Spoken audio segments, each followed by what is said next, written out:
আসসালামু আলাইকুম, সবাই কেমন আছেন? আশা করি সবাই ভালো আছেন। আলহামদুলিল্লাহ আমিও ভালো আছি। গতকাল কি খিচুড়ি রান্না করছিলাম।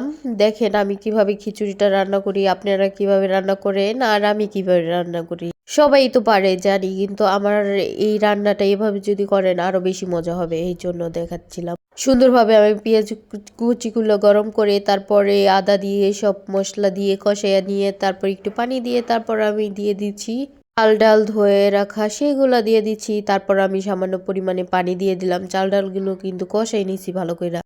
পানি দিয়ে আমি সুন্দর করে একটু নাড়া দিয়ে আবার পানি দিয়ে দিব আমার যতটুকু পরিমাণে লাগবে। তারপরে এই যে সবজিগুলো ভাইজা রাখছি, পানিতে যখন বলক আসছে তখন আমি সবজিগুলা দিয়ে দিলাম। সবজিগুলা দিয়ে আবার একটু নাড়া দিয়ে দিব সুন্দর করে লাড়া দিয়ে দিতেছি। লাড়া দেওয়ার পরে আমি আবার সুন্দর করে ঢাকনা দিয়ে আস্তে করে জাল দিয়ে ঢেকে দেব, যাতে সুন্দর করে সিদ্ধ হতে পারে। তারপর কেটে রাখা টমেটোগুলো দিয়ে দিব উপরে দিয়ে সুন্দর করে।